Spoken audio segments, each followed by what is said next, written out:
नमस्कार मित्रों, मैं अपूर्व तिवारी एक बार फिर आपका स्वागत करता हूं आपके अपने YouTube चैनल अथर्व अकेडमी पर। दोस्तों, हम पढ़ रहे थे मध्य प्रदेश सामान्य ज्ञान के कुछ अति महत्वपूर्ण प्रश्न। तो आइए शुरू करते हैं आज की क्लास। आज का जो हमारा पहला प्रश्न है दोस्तों, वह है तोमर वंश के किस शासक ने इब्राहिम लोधी के साथ संघर्ष किया था। दोस्तों, इसका सही जवाब होगा विक्रमादित्य। दोस्तों, मैं यहाँ आपको बताना चाहूंगा, तोमर वंश की स्थापना 14वीं शताब्दी में वीर सिंह तोमर ने की थी। इसी वंश के राजा सूरज सेन ने ग्वालियर का मजबूत और विश्व प्रसिद्ध किला बनवाया था, जिसे किलों का जिब्राल्टर उपनाम से भी जाना जाता है। इसी वंश के राजा मान सिंह ने ग्वालियर के सास बहु मंदिर तथा गुजरी महल का निर्माण कराया था। इसी तोमर वंश के अंतिम राजा विक्रमादित्य को हराकर इब्राहिम लोधी ने ग्वालियर पर अपना अधिकार प्राप्त कर लिया था। आइए दोस्तों, बढ़ते हैं अपने अगले प्रश्न की तरफ। हमारा अगला प्रश्न है दोस्तों, ग्वालियर का किला किसने बनवाया था। जैसा कि अभी अपन ने पढ़ा दोस्तों, ग्वालियर का किला सूरज सेन ने, जो कि एक तोमर राजा थे, ने बनवाया था। आइए देखते हैं अपना अगला प्रश्न। अगला प्रश्न है दोस्तों, अबुल फजल की हत्या किसने की थी। दोस्तों, इसका सही जवाब होगा वीर सिंह बुंदेला ने जहांगीर के कहने पर अबुल फजल की हत्या की थी। बुंदेला वंश के ही रुद्र प्रताप सिंह बुंदेला ने सन 1531 में ओरछा को अपनी राजधानी बनाया था। बुंदेला वंश के ही शासन काल में ओरछा में स्थापत्य कला एवं मंदिरों का निर्माण हुआ। इसी वंश के प्रसिद्ध राजा छत्रसाल थे, जिन्होंने मुगलों के साथ कई युद्ध लड़े। आइए देखते हैं दोस्तों अपना अगला प्रश्न।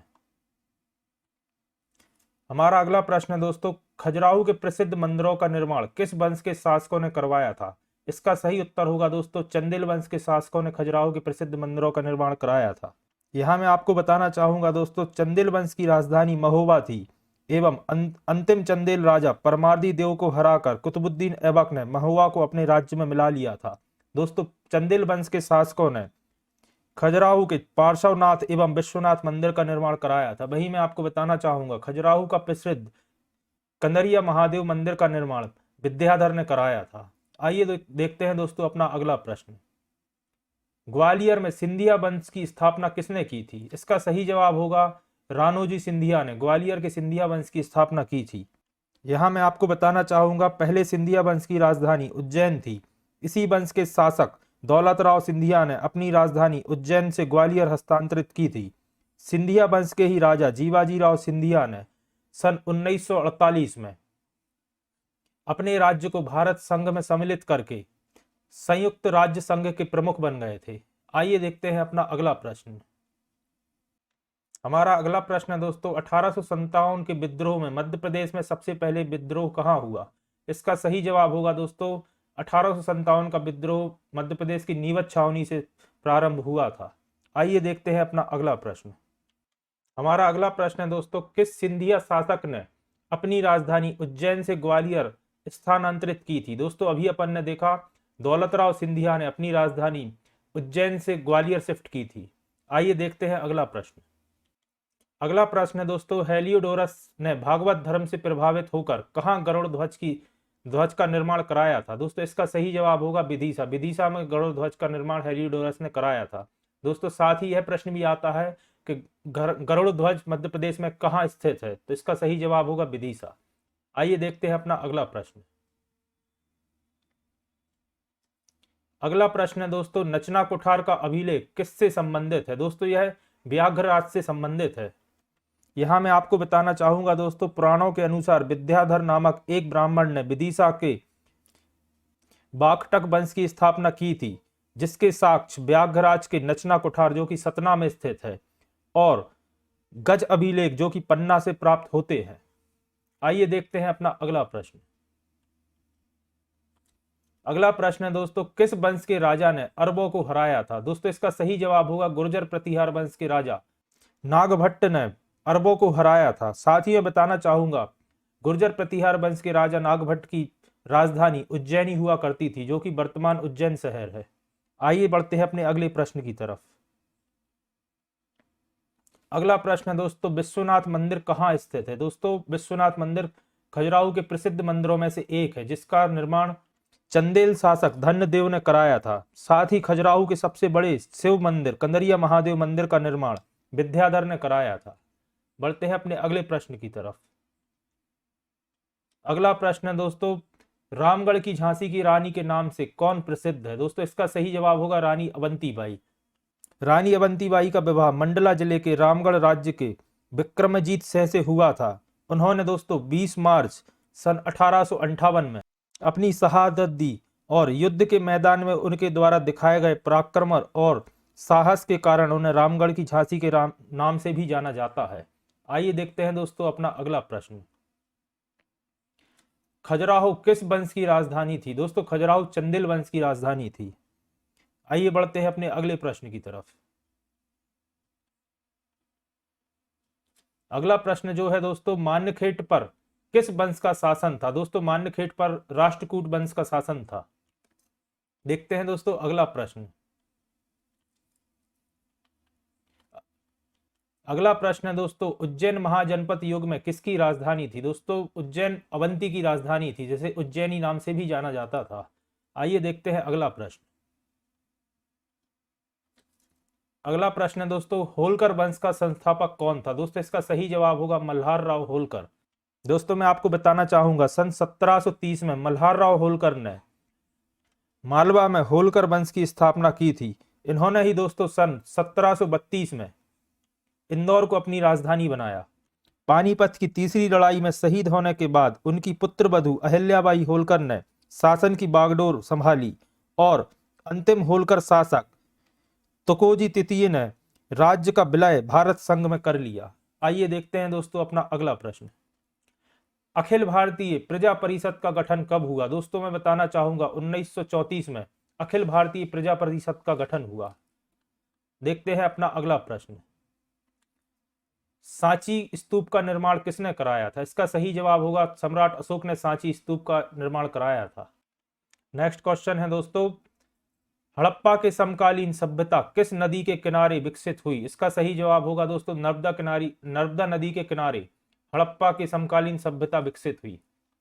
नेक्स्ट क्वेश्चन दोस्तों, डॉक्टर हरि सिंह गौड़ ने किस पद्धति की कटु आलोचना की थी? दोस्तों मैं बताना चाहूंगा डॉक्टर हरि सिंह गौड़ ने अंग्रेजी पद्धति की कड़ी आलोचना की थी। नेक्स्ट क्वेश्चन, मंडला किस वंश की राजधानी थी? दोस्तों मंडला गौड़ वंश की राजधानी थी। यहां मैं आपको बताना चाहूंगा दोस्तों यादव राय ने गढ़ा कटंगा में गौड़ राजवंश की स्थापना की। गौड़ राजवंश का सबसे प्रसिद्ध राजा संग्राम शाह था। साथ ही साथ मैं आपको बताना चाहूंगा अकबर के समकालीन गौड़ राजवंश की शासिका रानी दुर्गावती थी और गौड़ राजवंश की राजधानी मंडला थी। देखते हैं अपना अगला प्रश्न। मध्य प्रदेश में अवंती किसे कहा जाता है? दोस्तों मध्य प्रदेश में अवंती उज्जैन को कहा जाता है। अगला प्रश्न दोस्तों, किस क्षेत्र पर शुंग वंशीय राजा अग्निमित्र ने शासन किया था? इसका सही जवाब होगा दोस्तों विदिशा। शुंग वंश की स्थापना दोस्तों सन 1886 ईसा पूर्व में अंतिम मौर्य शासक बृहद्रथ के सेनापति पुष्पमित्र शुंग ने उसकी हत्या करके की थी। पुष्पमित्र शुंग का ही पुत्र अग्निमित्र विदिशा का शासक था। साथ ही मैं आपको बताना चाहूंगा शुंग वंश के 5वें शासक बाघभद्र के समय ही यवन राजदूत हेलियोडोरस ने विदिशा में भागवत धर्म से प्रभावित होकर गरुड़ ध्वज की स्थापना की थी। आइए देखते हैं अपना अगला प्रश्न। अगला प्रश्न दोस्तों, किस वंश के शासन काल में रोम के साथ व्यापारिक संबंध थे? दोस्तों यह सातवाहन वंश के समय रोम के साथ व्यापारिक संबंध थे। देखते हैं अपना अगला प्रश्न। कुषाणों के उन्मूलन के लिए किस वंश के राजाओं ने 10 अश्वमेध यज्ञ किए थे? दोस्तों इसका सही जवाब होगा नागवंश के राजाओं ने कुषाणों के उन्मूलन के लिए 10 अश्वमेध यज्ञ कराए थे। आइए देखते हैं अगला प्रश्न। नागभट्ट प्रथम किस वंश का राजा था? दोस्तों अभी अपन ने देखा नागभट्ट प्रथम गुर्जर प्रतिहार वंश का राजा था जिसकी राजधानी उज्जैनी थी और नागभट्ट ने ही अरबों को युद्ध में हराया था। अगला प्रश्न है दोस्तों, चंदेल वंश की स्थापना किसने की थी? इसका जवाब होगा दोस्तों नन्नूक ने चंदेल वंश की स्थापना की थी। साथ ही मैं आपको बताना चाहूंगा चंदेल वंश की राजधानी महोबा थी और चंदेल वंश के ही शासकों ने खजुराहो के मंदिरों का निर्माण कराया था। देखते हैं अपना अगला प्रश्न। अगला प्रश्न है दोस्तों, सम्रांगण सूत्रधार किसकी रचना है? दोस्तों यह राजा भोज की रचना है। राजा भोज परमार वंश के प्रतापी राजा थे जिनकी राजधानी धार थी। राजा भोज ने ही भोजताल जो कि भोपाल की बड़ी झील है और भोजपुर मंदिर का निर्माण कराया था। राजा भोज बड़े ही विद्वान राजा थे। उनकी रचनाएं हैं सम्रांगण सूत्रधार, सिद्धांत संग्रह, राजमार्तंड, विद्या विनोद और चारु चर्चा। साथ ही मैं आपको बताना चाहूंगा दोस्तों, धार को राजा भोज के कारण ही भोज नगरी नाम से भी जाना जाता है। आइए बढ़ते हैं अगले प्रश्न की तरफ। अगला प्रश्न है दोस्तों, त्रिपुरी पर किस वंश ने शासन किया था? इसका सही जवाब होगा दोस्तों कलचुरी ने। कलचुरी ने त्रिपुरी और महेशमती दो स्थानों पर शासन किया था। त्रिपुरी जो वर्तमान का जबलपुर है और महेशमती महेश्वर से कहते थे। साथ ही मैं आपको बताना चाहूंगा कलचुरी वंश का संस्थापक कृष्णराज है। आइए देखते हैं अपना अगला प्रश्न। जबलपुर में होम रूल लीग की स्थापना कब हुई? इसका सही जवाब होगा सन 1915 में जबलपुर में होम रूल लीग की स्थापना हुई। आइए देखते हैं अगला प्रश्न। अगला प्रश्न है दोस्तों, मध्य प्रदेश के किस स्थान से नमक सत्याग्रह की शुरुआत हुई? इसका सही जवाब है दोस्तों जबलपुर। जबलपुर से ही मध्य प्रदेश में नमक सत्याग्रह की स्थापना हुई, शुरुआत हुई। देखते हैं अपना अगला प्रश्न।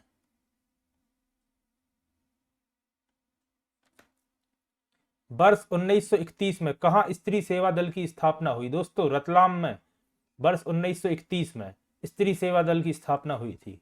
देखते हैं अपना अगला प्रश्न। अगला प्रश्न है दोस्तों, मध्य प्रदेश की सर्वाधिक सीमा किस राज्य से मिलती है? इसका सही जवाब होगा दोस्तों उत्तर प्रदेश के साथ मध्य प्रदेश राज्य की सर्वाधिक सीमा मिलती है। साथ ही मैं आपको बताना चाहूंगा मध्य प्रदेश के 13 जिलों की सीमा उत्तर प्रदेश के साथ मिलती है, जिनके नाम हैं दोस्तों भिंड, मुरैना, दतिया, शिवपुरी, अशोकनगर, सागर, टीकमगढ़, निमाड़ी, छतरपुर, पन्ना, सतना, रीवा एवं सिंगरौली। देखते हैं अपना अगला प्रश्न। मध्य प्रदेश की सीमा कितने राज्यों से मिलती है? दोस्तों मध्य प्रदेश की सीमा 5 राज्यों से मिलती है, जिनके नाम हैं दोस्तों राजस्थान, उत्तर प्रदेश, महाराष्ट्र, छत्तीसगढ़ एवं गुजरात। साथ ही मैं आपको बताना चाहूंगा मध्य प्रदेश की सर्वाधिक सीमा उत्तर प्रदेश के साथ मिलती है एवं सबसे कम सीमा गुजरात राज्य के साथ मिलती है। आइए देखते हैं अपना अगला प्रश्न। कर्क रेखा मध्य प्रदेश के कितने जिलों से होकर गुजरती है? इसका सही जवाब है दोस्तों 14। मध्य प्रदेश के 14 जिलों से होकर कर्क रेखा गुजरती है। आइए इसे मैप के माध्यम से देखते हैं। इस मैप में दोस्तों आप देख सकते हैं रतलाम, उज्जैन, शाजापुर, राजगढ़, सीहोर, भोपाल, विदिशा, रायसेन, दमोह, जबलपुर, कटनी, उमरिया और शहडोल, इन 14 जिलों से होकर मध्य प्रदेश में कर्क रेखा गुजरती है। साथ ही साथ भारत के 8 राज्यों से होकर कर्क रेखा गुजरती है। आइए बढ़ते हैं अपने अगले प्रश्न की तरफ। अगला प्रश्न है दोस्तों, मध्य प्रदेश में किस युग की चट्टानों के साक्ष्य नहीं मिलते हैं? इसका सही जवाब होगा द्रविड़ संघ। द्रविड़ संघ के साक्ष्य दोस्तों मध्य प्रदेश में नहीं मिलते हैं। अगला प्रश्न, मध्य प्रदेश में कोयला किस समूह की चट्टानों में पाया जाता है? इसका सही जवाब होगा गोंडवाना सैल समूह की चट्टानों में मध्य प्रदेश में कोयला पाया जाता है। नेक्स्ट क्वेश्चन दोस्तों, मध्य प्रदेश की सर्वोच्च चोटी धूपगढ़ की ऊंचाई कितनी है? दोस्तों इसका सही जवाब होगा 1352 मीटर। कुछ बुक्स में आपको दोस्तों यह 1350 मीटर भी लिखा दिखेगा, लेकिन अभी रिसेंटली ही वहां एक नया बोर्ड लगाया गया है जिसमें 1352 मीटर लिखी हुई है। साथ ही मैं आपको बताना चाहूंगा धूपगढ़ चोटी महादेव पर्वत श्रृंखला पर आती है, जो कि पचमढ़ी में स्थित है। आइए बढ़ते हैं अपने अगले प्रश्न की तरफ। अगला प्रश्न है दोस्तों, नर्मदा घाटी किन पर्वत श्रृंखलाओं के मध्य स्थित है? दोस्तों मैं बताना चाहूंगा विंध्याचल एवं सतपुड़ा पर्वत श्रृंखलाओं के बीच नर्मदा घाटी स्थित है। दोस्तों इस पर मैंने एक अलग से वीडियो भी बनाई है, जो कि आप मेरी प्लेलिस्ट में जाकर देख सकते हैं। आइए बढ़ते हैं अगले प्रश्न की तरफ। अगला प्रश्न है दोस्तों, मालवा पठार की सबसे ऊंची चोटी कौन सी है? दोस्तों सिगार चोटी मालवा पठार की सबसे ऊंची चोटी है, जिसकी हाइट दोस्तों 881 मीटर है। साथ ही मैं आपको बताना चाहूंगा महू की जानापाव पहाड़ी से चंबल नदी का उद्गम होता है। साथ ही साथ मध्य प्रदेश की सबसे ऊंची चोटी की बात की जाए दोस्तों तो धूपगढ़ की चोटी है, जो कि महादेव पर्वत श्रृंखला पर आती है और इसकी हाइट दोस्तों 1352 मीटर है। बढ़ते हैं अपने अगले प्रश्न की तरफ। मध्य प्रदेश में लावा के साक्ष्य कहां से प्राप्त हुए हैं? उसका सही जवाब होगा दोस्तों मालवा के पठार से मध्य प्रदेश में लावा के साक्ष्य प्राप्त हुए हैं। नेक्स्ट क्वेश्चन, पचमढ़ी किस श्रेणी पर अवस्थित है? दोस्तों महादेव पर्वत श्रेणी, जो कि सतपुड़ा की पूर्वी श्रेणी है, इसी पर महादेव पचमढ़ी स्थित है। और महादेव श्रेणी पर ही मध्य प्रदेश का सबसे ऊंची चोटी धूपगढ़ स्थित है। अगला प्रश्न दोस्तों, भूवैज्ञानिक दृष्टि से मध्य प्रदेश किसका भाग है? दोस्तों मध्य प्रदेश गोंडवाना लैंड का एक भाग है। Next question. अगला प्रश्न है दोस्तों, मध्य प्रदेश का कौन सा क्षेत्र गोंडवाना लैंड कहलाता है? इसका सही जवाब होगा मध्य प्रदेश का दक्षिण पूर्वी क्षेत्र गोंडवाना लैंड कहलाता है। Next question. लोअर गोंडवाना सेल समूह को किस नाम से जाना जाता है? दोस्तों इसे तालचीर नाम से जाना जाता है। साथ ही मैं आपको बताना चाहूंगा दोस्तों, पेंच घाटी एवं मोहपानी कोयला क्षेत्र इसी तालचीर के अंतर्गत आता है। अपना अगला क्वेश्चन देखते हैं दोस्तों, सतपुड़ा पर्वत की सबसे ऊंची चोटी कौन सी है? दोस्तों महादेव पर्वत पर स्थित धूपगढ़ चोटी, जो कि पूर्वी सतपुड़ा कहलाता है, की सबसे ऊंची चोटी है। देखते हैं अपना अगला प्रश्न, मध्य प्रदेश के बीच से कितने मिलीबार की वायुदाब रेखा गुजरती है? दोस्तों मध्य प्रदेश के बीच से 1000 मिलीबार की वायुदाब की रेखा गुजरती है। इन सभी प्रश्नों के डिटेल्स मैंने थ्योरी क्लास में मध्य प्रदेश की भौगोलिक स्थिति एवं मध्य प्रदेश जलवायु नाम से सेपरेट क्लासेस डाली हुई हैं, जिन्हें आप प्लेलिस्ट में जाकर देख सकते हैं। देखते हैं अपना अगला प्रश्न, मध्य प्रदेश में किस महीने की गर्मी को द्वितीय ग्रीष्म ऋतु को कहते हैं? दोस्तों मध्य प्रदेश में सितंबर अक्टूबर की गर्मी को द्वितीय ग्रीष्म ऋतु कहते हैं। देखते हैं अपना अगला प्रश्न, मध्य प्रदेश राज्य में अधिकांश वर्षा किस मानसून से होती है? इसका सही जवाब होगा दक्षिण पश्चिमी मानसून से मध्य प्रदेश में अधिकांश वर्षा होती है। नेक्स्ट क्वेश्चन, मध्य प्रदेश में सर्वाधिक वर्षा कहां होती है? दोस्तों मध्य प्रदेश में सर्वाधिक वर्षा पचमढ़ी में होती है। साथ ही मैं आपको बताना चाहूंगा, मध्य प्रदेश में औसत वर्षा 112 सेंटीमीटर होती है, लेकिन पचमढ़ी में वार्षिक वर्षा 212 सेंटीमीटर तक दर्ज की जाती है। आइए बढ़ते हैं अपने अगले प्रश्न की तरफ, मालवा पठार का सबसे गर्म महीना कौन सा होता है? दोस्तों मई का महीना मालवा पठार का सबसे गर्म महीना होता है। दोस्तों यह सभी प्रश्न प्रीवियस ईयर एग्जाम्स में आ चुके हैं, इसलिए बहुत ही महत्वपूर्ण है। आइए बढ़ते हैं अपने अगले प्रश्न की तरफ, मध्य प्रदेश की एकमात्र ऋतु वेधशाला कहाँ स्थित है? दोस्तों इसका सही जवाब होगा इंदौर। मध्य प्रदेश की एकमात्र ऋतु वेधशाला इंदौर में स्थित है। देखते हैं अगला प्रश्न,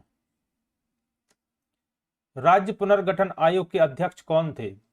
दोस्तों इसका सही जवाब होगा सैयद फजल अली। साथ ही मैं आपको बताना चाहूंगा, 29 दिसंबर सन 1953 को राज्य पुनर्गठन आयोग की स्थापना की गई, जिसके अध्यक्ष सैयद फजल अली थे और सदस्य पंडित हृदयनाथ कुंजरू एवं डॉक्टर के.एम. पणिक्कर थे। बढ़ते हैं अपने अगले प्रश्न की तरफ। अगला प्रश्न है दोस्तों, राजस्थान के कोटा जिले की सिरोंज तहसील को मध्य प्रदेश के किस जिले में शामिल किया गया? दोस्तों इसका सही जवाब होगा विदिशा। विदिशा में ही राजस्थान के सिरोंज तहसील को शामिल किया गया। बढ़ते हैं अपने अगले प्रश्न की तरफ, मध्य प्रदेश में 10वां संभाग किसे बनाया गया? दोस्तों शहडोल संभाग मध्य प्रदेश का 10वां संभाग है, जिसके अंतर्गत 4 जिले आते हैं, जिनके नाम है दोस्तों शहडोल, उमरिया, अनूपपुर और डिंडोरी। देखते हैं अपना अगला प्रश्न। अगला प्रश्न है दोस्तों, मध्य प्रदेश में किस संभाग में सर्वाधिक जिले शामिल हैं? दोस्तों इंदौर संभाग में सर्वाधिक 8 जिले शामिल हैं, जिनके नाम है दोस्तों इंदौर, धार, झाबुआ, अलीराजपुर, खरगोन, खंडवा, बड़वानी और बुरहानपुर। इन सभी प्रश्नों की थ्योरी मैंने मध्य प्रदेश भौगोलिक एक दृष्टि नाम से सेपरेट वीडियो यूट्यूब चैनल पर अपलोड की हुई है, जिसे आप जाकर एक बार जरूर देखें। देखते हैं अपना अगला प्रश्न, ब्रिटिश काल में मध्य प्रदेश को किस नाम से जाना जाता था? दोस्तों ब्रिटिश काल में मध्य प्रदेश को सेंट्रल इंडिया नाम से जाना जाता था। देखते हैं अपना अगला प्रश्न, अलीराजपुर और सिंगरौली जिलों का निर्माण कब किया गया? दोस्तों वर्ष 2008 में अलीराजपुर और सिंगरौली नामक 2 नए जिले बनाए गए। अलीराजपुर दोस्तों झाबुआ से और सिंगरौली सीधी से पृथक कर नए जिले बनाए गए। बढ़ते हैं अपने अगले प्रश्न की तरफ। अगला प्रश्न है दोस्तों, मध्य प्रदेश में केंद्रीय फार्म मशीनरी प्रशिक्षण एवं परीक्षण संस्थान कहाँ स्थित है? दोस्तों इसका जवाब होगा बुधनी। बुधनी ही दोस्तों मैं आपको बताना चाहूंगा मुख्यमंत्री शिवराज सिंह चौहान जी की विधानसभा सीट भी है। बढ़ते हैं अपने अगले प्रश्न की तरफ, भारत के 12 ज्योतिर्लिंगों में से 2 मध्य प्रदेश में स्थित हैं, वह कहाँ हैं दोस्तों? उज्जैन और ओमकालेश्वर। उज्जैन में महाकालेश्वर ज्योतिर्लिंग और ओमकालेश्वर जो कि खंडवा जिले में आता है, ममलेश्वर ज्योतिर्लिंग स्थित हैं। बढ़ते हैं अपने अगले प्रश्न की तरफ। संगमरमर की चट्टानें किस शहर के समीप पाई जाती हैं दोस्तों? जबलपुर शहर के समीप संगमरमर की चट्टानें पाई जाती हैं। अगला प्रश्न, रेवा कुंड कहाँ स्थित है दोस्तों? मांडू में रेवा कुंड स्थित है। देखते हैं अगला प्रश्न, खजुराहो नृत्य समारोह हर वर्ष प्रायः किस माह में मनाया जाता है दोस्तों? फरवरी माह में खजुराहो नृत्य समारोह मनाया जाता है, जो कि फिलहाल अभी चल रहा है, और इसका आयोजन मध्य प्रदेश सरकार द्वारा किया जाता है। अगला प्रश्न है दोस्तों, रहली का सूर्य मंदिर किस जिले में स्थित है दोस्तों? रहली का सूर्य मंदिर सागर जिले में स्थित है। मंदिरों से रिलेटेड दोस्तों एक ना एक क्वेश्चन आपको अपने एग्जाम में जरूर देखने को मिलेगा, तो एग्जाम से पहले सभी मंदिरों का एक बार रिवीजन करके जरूर जाएं। देखते हैं अपना अगला प्रश्न, मंडला जिले में कौन सा राष्ट्रीय उद्यान स्थित है दोस्तों? मध्य प्रदेश का सबसे बड़ा राष्ट्रीय उद्यान कान्हा राष्ट्रीय उद्यान मंडला जिले में ही स्थित है, जो कि 940 स्क्वायर किलोमीटर में फैला हुआ है, और इसे 1 जून सन 1955 को राष्ट्रीय उद्यान का दर्जा मिला, और सन 1974 में इसे प्रोजेक्ट टाइगर में शामिल किया गया। बढ़ते हैं अपने अगले प्रश्न की तरफ। अगला प्रश्न है दोस्तों, भारतीय पर्यटन एवं यात्रा प्रबंधन संस्थान का मुख्यालय किस जिले में स्थित है दोस्तों? यह मध्य प्रदेश के ग्वालियर जिले में स्थित है। देखते हैं अगला प्रश्न। अगला प्रश्न है दोस्तों, दतिया बाकर कहलाने वाली कौन सी किताब दतिया का उल्लेख करती है दोस्तों? महाभारत में दतिया का नाम दतिया बाकर मिलता है, और दतिया शहर का नाम दंतवक्र नामक एक राक्षस के नाम पर रखा गया। देखते हैं अपना अगला प्रश्न, बत्तीसी बावड़ी जो एक जल निकाय है किस जिले में स्थित है दोस्तों? चंदेरी जिले में बत्तीसी बावड़ी नामक एक बावड़ी स्थित है, जो कि एक जल निकाय है। देखते हैं अपना अगला प्रश्न, किसे सतपुड़ा की रानी कहा जाता है दोस्तों? पचमढ़ी को सतपुड़ा की रानी कहा जाता है, जो कि मध्य प्रदेश का एकमात्र हिल स्टेशन है और महादेव पर्वत श्रृंखला पर स्थित है। बढ़ते हैं अगले प्रश्न की तरफ, किस स्थान पर मेघदूत गार्डन नामक उपवन स्थित है दोस्तों? इंदौर में मेघदूत नामक एक उपवन स्थित है। देखते हैं अपना अगला प्रश्न, किस जिले में माड़ा रॉक कट गुफाएं स्थित हैं दोस्तों? सिंगरौली जिले में माड़ा रॉक कट गुफाएं स्थित है। अगला प्रश्न है दोस्तों, मध्य प्रदेश में नर्मदा हर्बल पार्क कहां स्थित है? इसका जवाब होगा दोस्तों होशंगाबाद। होशंगाबाद में नर्मदा हर्बल पार्क स्थित है। देखते हैं अपना अगला प्रश्न। अगला प्रश्न है दोस्तों, मुद्रा मुद्रण प्रेस कहां स्थित है दोस्तों? देवास में, जिसकी स्थापना सन 1974 में भारत सरकार द्वारा की गई थी। ये थी दोस्तों हमारी मध्य प्रदेश सामान्य ज्ञान की प्रैक्टिस क्लास। आशा करता हूं आपको पसंद आई होगी। एक बार प्लेलिस्ट में जाकर हमारी थ्योरी क्लासेस भी जरूर देखिए। साथ ही साथ अगर आपने चैनल को अभी तक सब्सक्राइब नहीं किया है तो चैनल को सब्सक्राइब करिए। धन्यवाद दोस्तों।